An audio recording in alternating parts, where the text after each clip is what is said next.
जय हिंद दोस्तों। तो जैसा कि आपको पता है बच्चों कि आपका फिज़िक्स का बोर्ड एग्ज़ामिनेशन पास ही आ गया है। आपकी पूरे साल भर की मेहनत केवल 3 घंटे में डिसाइड होने वाली है।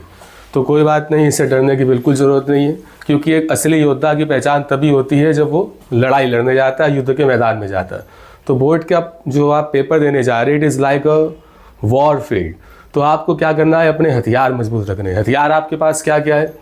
पहला हथियार आपके पास है आपकी कामनेस। आप जितना ज़्यादा कूल रहेंगे, जितना ज़्यादा काम रहेंगे, क्वेश्चन को आप उतने ही क्यूरियोसिटी के साथ और बेसिक्स के साथ समझ पाएंगे। पहली लड़ाई आपको लड़नी है क्वेश्चन को समझने में। फिर दूसरी लड़ाई, जब आप सामने वाले को समझ जाएंगे, क्वेश्चन को समझ जाएंगे, फिर बात आती है कि किस तरीके से, किन हथियारों के साथ, किन वेपन के साथ आप उसको हरा सकते हो और क्या कमजोरी है उसकी। तो इसमें अगर कॉन्सेप्चुअल क्वेश्चन आते हैं तो सबसे पहला आपका काम ये पता करना है कि जो आपको न्यूमेरिकल दिया गया है या कॉन्सेप्चुअल क्वेश्चन दिया गया है वो क्वेश्चन किस टॉपिक में है। सबसे पहले आपको टॉपिक देखना है। फिर उस टॉपिक से रिलेटेड जितने भी आपके पास वेपन्स है, वेपन्स मीन्स जो इन्फॉर्मेशन आपको पता है उस टॉपिक के बारे में, जितनी नॉलेज आपके पास है, जितना कंटेंट आपके पास अवेलेबल है, उसको यूटिलाइज करना है, यूज़ करना है और देखना है कि क्या जो नॉलेज हमारी है, क्या उसको हम क्वेश्चन में फुली पुटअप कर पा रहे हैं कि नहीं। फिर इसके बाद तीसरा स्टेप ये आता है जब आपने अपनी पूरी नॉलेज उस क्वेश्चन में लगा दी, फिर उसके बाद आपको देखना है, ये चीज़ों का ध्यान रखना है। फिजिक्स में देखिए आपको कीवर्ड्स के मार्क्स मिल सकते हैं। कीवर्ड्स मीन्स जैसे करंट इलेक्ट्रिसिटी के बारे में कोई भी न्यूमेरिकल आ गया या कोई भी कॉन्सेप्चुअल क्वेश्चन आ गया, तो न्यूमेरिकल में सबसे पहली चीज़ आपको जो गिवन है वो जो फाइंड आउट करना है, वो वैल्यू आपको देखनी है। फिर इसके बाद आपको विद यूनिट विद सिंबल आपको वैल्यूज पुटअप करना है। तो सबसे पहले आपको फॉर्मूला लिखना है, फिर फॉर्मूला लिखने के बाद जो वैल्यूज़ है वो सब्सटीट्यूट करनी है। तो ये हो गया न्यूमेरिकल के केस में। फिर कभी कभी जब हम डेरिवेशन के केस पर बात करें तो डेरिवेशन में मोस्टली बच्चों के साथ प्रॉब्लम क्या आती है कि वो डेरिवेशन के स्टेप्स को भूल जाते।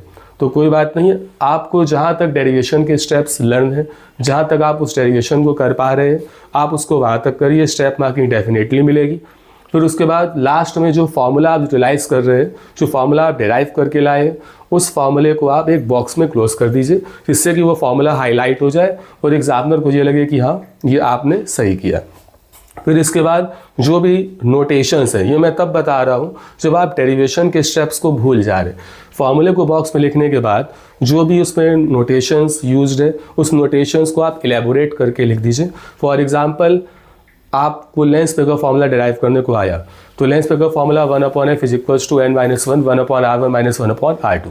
तो यहाँ पे n is the refractive index, f is the focal length of the given lens and R1 and R2 are the radius of curvatures of the two surfaces of the lens। तो इसी तरीके कोई भी डेरिवेशन है जिसमें formula derive हो रहा है तो आपको फॉर्मूले के नोटेशंस को भी साथ में साथ लिखना है। फिर इसके बाद कभी कभी बच्चों के साथ ये प्रॉब्लम आती है कि सर कॉन्सेप्चुअल क्वेश्चन हमारे पास आए लेकिन वो कॉन्सेप्चुअल क्वेश्चन आपको बिल्कुल भी समझ में नहीं आ रहे। तो वहाँ पे आपको 2 चीज़ें ध्यान में देनी है। पहली चीज़, क्या आप जो क्वेश्चंस आपको पहले आते थे क्या आप उसको अटैम्प्ट कर चुके हैं।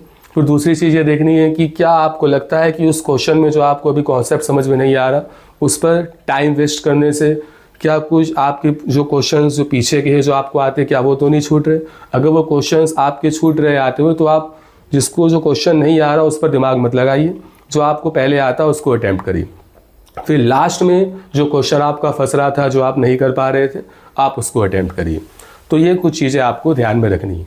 और एक सबसे इम्पॉर्टेंट चीज़ कि जब आप एग्ज़ाम हॉल में एंटर करते तो एग्ज़ाम हॉल में एंटर करने के बाद आपने अब तक जितनी भी पढ़ाई करी है, क्योंकि आप जितना भी पढ़ लोगे आपके हिसाब से वो कम ही होगा, ठीक है। तो इसमें आपको ये बिल्कुल नहीं सोचना है जितना आपने पढ़ा है, अब क्योंकि आपके पास समय कम है तो आप ज़्यादा पढ़ नहीं सकते, तो जितना आप पढ़ के गए हैं उतना ही इनफ मान के अपने पे कॉन्फिडेंट होके तब आप जाइए, क्वेश्चन को अटैम्प्ट करिए। और जो प्रीवियस ईयर क्वेश्चंस आपके पूछे जाते हैं उस प्रीवियस ईयर क्वेश्चंस को एक बार रफली देख लीजिए। और जो फार्मूलाज आपके हैं, फार्मूलाज को एक बार रफली देख लीजिए, क्योंकि न्यूमेरिकल बच्चे सोचते हैं कि अगर न्यूमेरिकल नहीं कर पाते तो हमें मार्क्स नहीं मिलेंगे या न्यूमेरिकल उनको टफ लगते हैं, बल्कि न्यूमेरिकल्स आ जाए तो आपके लिए मार्क्स गेन करना बहुत ज़्यादा ईजी हो जाता है। कैसे? क्योंकि अगर न्यूमेरिकल्स आएगा तो न्यूमेरिकल का फॉर्मूला कोरिलेट करके अगर आप फॉर्मूला भी लिख के आ जाते तो आपको 1 या 2 मार्क्स मिल जाते। लेकिन वही बात अगर थ्योरी पे अगर हम अप्लाई करें तो फिजिक्स में पहली बात थ्योरी इतनी जल्दी नहीं आती, आपके कॉन्सेप्चुअल क्वेश्चंस ही आते हैं और मोस्टली 80% कॉन्सेप्चुअल क्वेश्चंस आपके फॉर्मूले से ही निकलते हैं। तो पहला स्टेप आपको फॉर्मूले बहुत अच्छे से पढ़ने हैं, क्योंकि फॉर्मूले याद हो गए तो आप डेरिवेशन में भी मार्क्स गेन कर सकते हैं। कॉन्सेप्चुअल क्वेश्चंस भी आप कुछ हद तक अटैम्प्ट कर सकते हैं, और न्यूमेरिकल्स तो ऑब्वियसली आप कंप्लीट कर सकते हैं। तो ये चीज़ें आपको देखनी है। और जैसा कि इस बार OSM होना है, ऑनलाइन स्क्रीनिंग मोड में आपको होना है, तो बहुत से बच्चे ये सोच रहे हैं कि कॉपी आपके AI चेक करेगा। AI चेक नहीं करेगा, कॉपी आपके टीचर से चेक करेंगे। बट डिजिटल फॉर्मेट में आपके पास जो कॉपीज़ है आपकी आंसर कीज़ है वो एग्जामिनर के पास जाएगी। तो उसमें आपको पैनिक होने की बिल्कुल भी नीड नहीं है। जैसे आप एग्ज़ाम देते हैं, हाँ, इस डिजिटल कॉपी करेक्शन में आपको कुछ चीज़ें ध्यान में रखनी है। जैसे कि आप जो भी क्वेश्चंस लिख रहे हैं, आप कोशिश ये करिए कि वो क्वेश्चन उसी पेज में कंप्लीट हो जाए। अगर नेक्स्ट पेज में क्वेश्चन जा रहा है तो to be continue last page लिख के आप एरो बना के आगे दिखा दीजिए, ताकि एग्जामिनर को ये क्लियरिफाई हो सके कि आपने इस क्वेश्चन का आंसर आगे भी दिया है। दूसरी चीज़, आप जो भी न्यूमेरिकल में आंसर जो भी लाएंगे उसको आप बॉक्स में पुटअप कर दीजिए, चाहे वो डेरिवेशन हो, चाहे वो न्यूमेरिकल हो, विद यूनिट।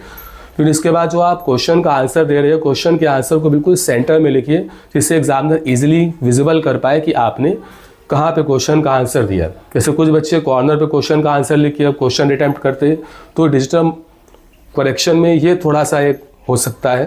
बाकी और कोई आपको घबराने की ज़रूरत नहीं है। जो आपकी तैयारी है उसको पूरी ताकत के साथ आराम से अपने पे कॉन्फिडेंट होके जाइए, और कोई भी टेंशन लेने की ज़रूरत नहीं है, क्योंकि जब टेंशन लेने का आप समय बचा ही नहीं है। अब केवल आपको अटेंशन ही लेनी है। अटेंशन किसकी?